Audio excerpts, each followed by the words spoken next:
Hello! So, a viewer requested this one.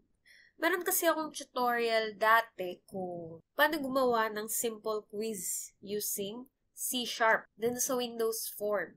She requested na yung without form daw sana. Yan yung gagawin natin sa tutorial na to. 3 weeks ago na yung comment. Sorry, nakalimutan ko siya since hindi ko na siya nakikita sa comments. Kasi nga, na-replyan ko agad. So, kasalanan ko. Sorry. By the way, guys, kung may questions kayo or requests, pwede kayong mag-message dito sa page na ngayon ko lang i-introduce kahit matagal ko na siyang nagawa. Ayan. So, ako yan. DRPT. Nakatalikod. Kasi talikogenic ako. De joke. So, ayun. Mas makikita ko agad yung notification dyan since madalas din ako sa FB kesa sa YouTube. Okay, so let's start na.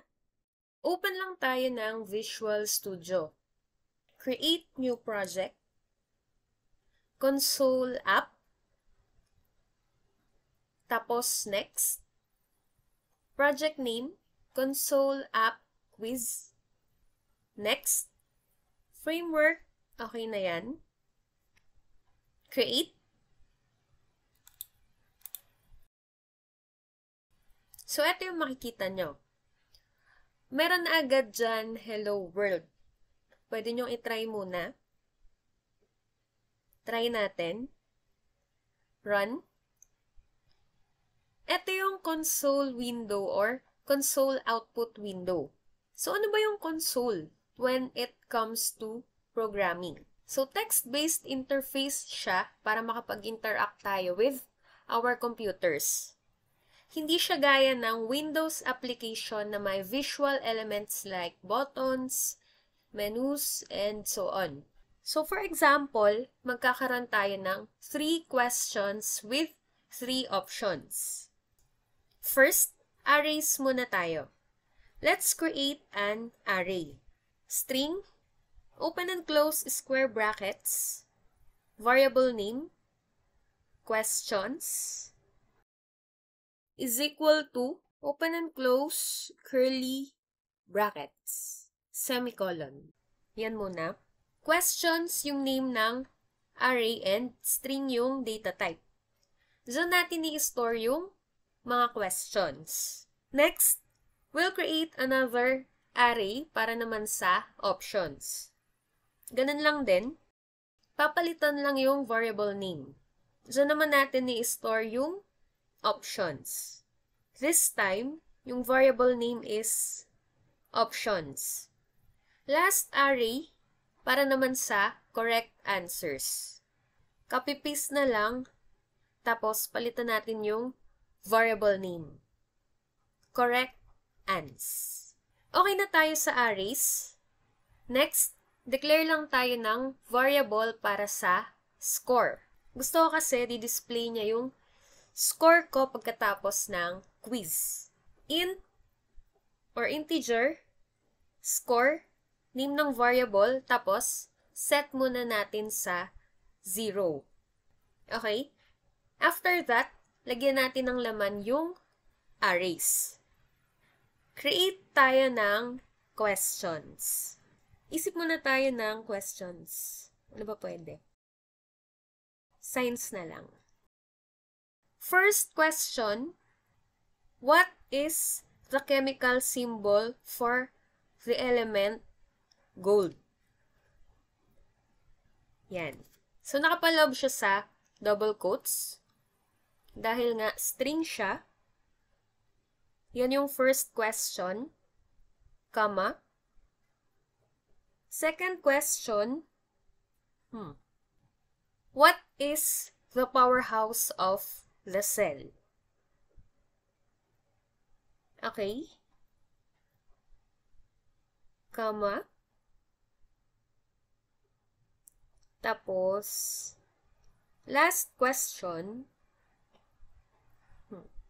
who formulated the laws of motion? Okay? So, yan yung 3 questions natin. So, may questions na tayo. Next is yung options. Pero dito, dapat magkakasunod ha. Yung unang list ng options na ilalagay nyo, dapat para siya rito sa first question nyo.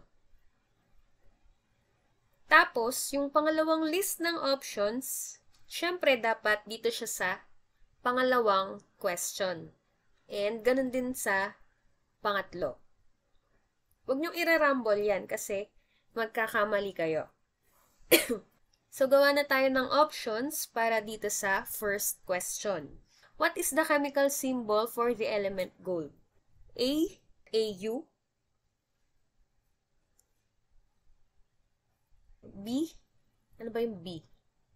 HE. Tapos, C. C din yung sagot. So, AU yung tamang sagot. Yung HE kasi helium. Then, yung C is carbon. Okay, tapos, next option na tayo. What is the powerhouse of the cell? Mitochondria yung sagot dito. Gawa tayo ng options. A, nucleus. B, mitochondria. And C, cell membrane. B yung tamang sagot. Then, last option, who formulated the laws of motion? Si Isaac Newton. A, Albert Einstein. B, Isaac Newton. And C, si Galileo Galilei na lang. Okay, so may options na rin tayo. Next is yung correct answers naman. Ang sagot dun sa first question, A, AU. Second question is B, mitochondria. And B ulit dito sa third, Isaac Newton. Pagkatapos nyan, create na tayo ng loop so that we can iterate through each question. For, initialize tayo. Int I is equal to 0. So, mag-start tayo sa 0 hanggang sa length ng array questions natin. I is less than questions dot length. Then, I++. So, para mag-increment tayo, hanggang matapos niya yung laman ng array questions. So, ang i-display natin ay yung question and option. Yan yung una.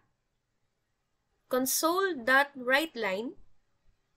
Tapos, kukol lang natin yung array questions. And yung variable I. Next is yung options naman. Console.writeLine. Options. Then yung variable I. Since yung initialization natin ay nag-start sa 0, automatic na ang i-display niya ay yung una dito sa list ng questions and options. Di ba sa array, ang counting natin ay palaging nag-i-start sa 0. After ma-display ng first question and first list ng options, manghihingi tayo ng sagot kay user. Console.write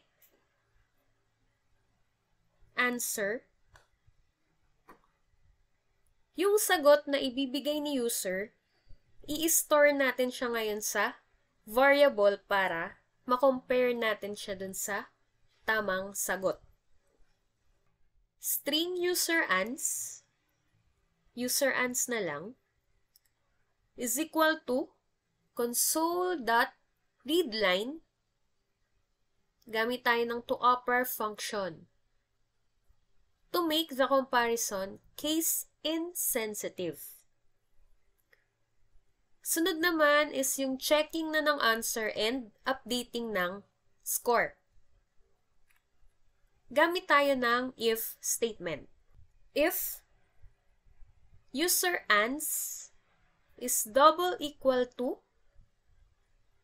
correct ans, o array siya, call natin yung variable I, So, kapag tugma yung laman ng variable user ans sa laman ng correct ans array, madadagdagan yung value ng variable score.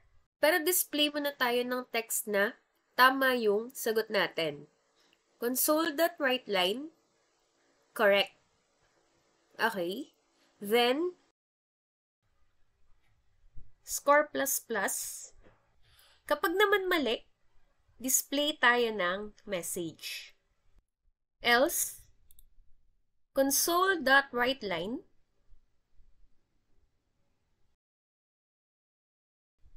$sign, incorrect. Yan. Tapos, display natin yung correct answer. The correct answer is, call natin yung variable correct ans, then yung tamang sagot. Call ulit natin yung variable I. Tapos, \n para mapunta na siya sa next line. Once na natapos na natin yung loop, or kapag nasagutan na natin lahat ng questions, di-display na natin yung final score. Dito tayo sa labas ng for loop. Console.writeLine, quiz completed. You got yung score, call natin yung variable score, para ma-display natin yung naging laman ng score variable. Then over questions.length. \n, tapos press any key to exit.